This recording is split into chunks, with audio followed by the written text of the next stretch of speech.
What's going on, guys? This is Chet Papelka. You are watching the Braves TomaBlog. And I'm here to respond to the fact that the Braves just made a pretty big trade acquiring Brandon Phillips from the Cincinnati Reds. Of course, this was not the first time that the Braves have done such, but this is the first time that Brandon Phillips waived his no-trade clause. He decided that he was done with the Reds. Can't say I blame him. So I'm here to fill out my take on that, get a good reaction to everything that just happened. For one, the information has now surfaced as far as what we gave up, and I have to say that this is a win for the Braves. Honestly, a win for Brandon Phillips. It's a win for pretty much everyone. I think maybe a little bit of a loss for the Reds. It's a win for them technically because now they clear up some room for their younger players that they can really start the rebuild, even though they've been in last place for a few years now. The Braves received Brandon Phillips and $13 million to pay Brandon Phillips with. Brandon Phillips has owned $14 million for this year, so the Braves are only paying $1 million for the new second baseman. The Reds receive two pitchers, Andrew McKirihan and Carlos Portuondo. Neither of these players are in the Braves' top 30 in any site that I've seen. I've never heard of the second one.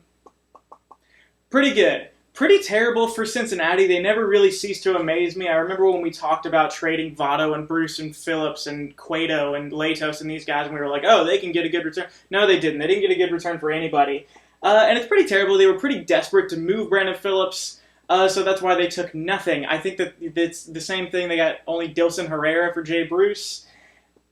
Walt Jocketty is a really bad GM. Think about what the Braves got in exchange when they needed to get rid of players that they hated. Think about what we got when we moved B.J. Upton. I know that Medlin was with him, but Kimbrel was with him, but we still got a solid return. Think about what we got when we moved Hector Oliveira. It frankly shocks me that Coppolella doesn't call the Reds more. It seems like he really enjoys bad GMs. But either way, we got Brandon Phillips. We have him for 1 year. So, what we have in Brandon Phillips. Last year, he hit .291, 11 home runs, 64 RBIs, and a lot of people don't know, actually pretty good on the bases for a 35-year-old. 14 stolen bases last year in his age 35 season. What he's bringing to us. He's bringing a run-producing right-handed bat to our lineup, which is something that we didn't have last year for half the year. We got it in Matt Kemp. Now we have two. Also something that he's bringing to us, and I didn't know this until I saw it, durability. Brandon Phillips has over 460 at-bats every single year dating back to 2006. So every year that he's been with the Reds, he's had over 460 at-bats. The only year he didn't have 500 was 2014 when he had 462 at-bats. So Brandon Phillips gets you at-bats. He is in the lineup every single day. I think that's what many people have said why he decided to come to the Braves.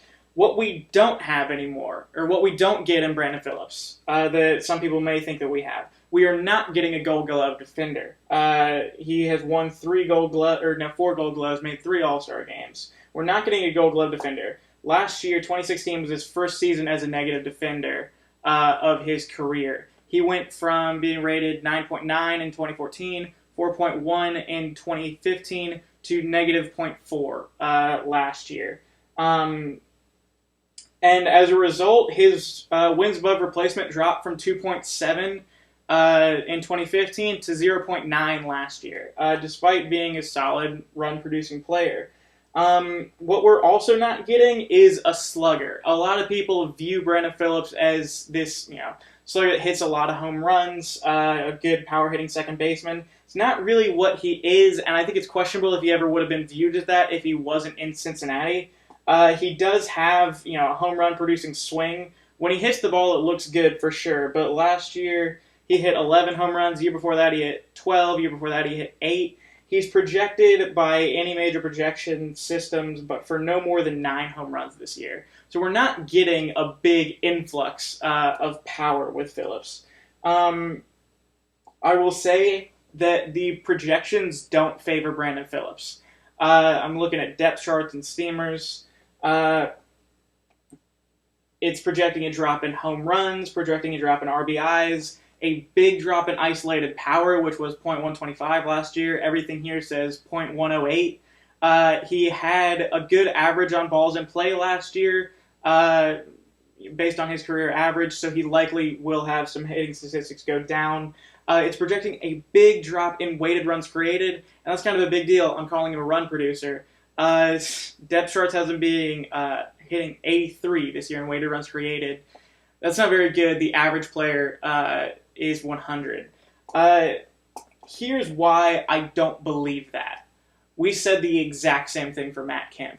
And keep in mind, Matt Kemp is 32, so he's 2 years younger, and we all said the exact same thing, except worse. We said he's not a good team guy. We said he gets injured all the time. He's inconsistent. He's unmotivated. We got rid of Oliveira. That's all we got. Clearly not true. Matt Kemp came to the Braves organization, had a great attitude, was excited to be in an organization that's trying to win and do it the right way instead of in San Diego, and in this case, Cincinnati.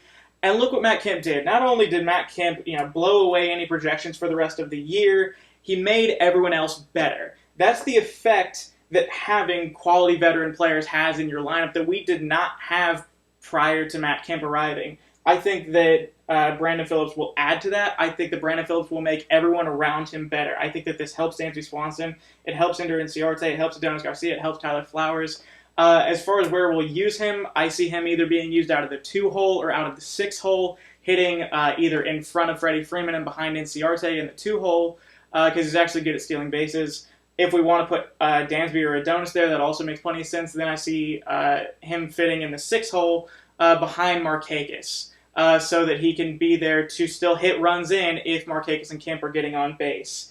I've seen a couple, people questioning his mentality on social media. People saying that the Reds have been trying to get rid of him really diligently, and that I heard people saying he's their BJ. Now I don't believe that. One, because he played there for a decade now. If you go to Cincinnati, the fans love Brandon Phillips. He's a staple in that organization. He clearly was not a fan of how things worked. I don't think he's been happy there ever since Dusty Baker left. I wouldn't either. But here's the thing. And here's why I know that Brandon Phillips will have a good attitude in Atlanta. One, not only is he from here, this is the first time he's been on a competitive team since, I think, 2012, maybe 2013. He has not been on a competitive team in a very long time. But this is the most important thing, is that Brandon Phillips is trying to prove that he can still do it. He's trying to prove that he can still play in the major leagues. And here's the best incentive that he has to do that. If he doesn't, he's owed $1 million by the Braves. He's going to get $14 million this year no matter what, but the Braves only have to give him $1 million. That means that if he doesn't perform or he has a bad attitude, the Braves don't have to work hard to trade him and get through that no-trade clause. The Braves just have to cut him. So I'm telling you, I think Brandon Phillips is a great addition to the Braves. I think he'll have a great attitude. I think that he'll be better than the projections are saying, and I think that he'll help the lineup immensely. I'm really excited about it. I didn't really get to the effect this has on Ozzy Albies in this video. But I'd be happy to talk about it with any of you guys in the comments. So I appreciate you guys listening. Please tell me in the comments what you guys are thinking. That's really important, and that's what I'm really doing this for, is to know what the rest of Braves country is feeling about Brandon Phillips. As a whole, I feel I've seen a positive response thus far. So to wrap this up, I'm Shep Papelka. This is the Braves TomaBlog. It's a YouTube channel where I talk about the Braves and baseball in general, whatever is on my mind in that sphere. I hope you enjoyed. Go Braves.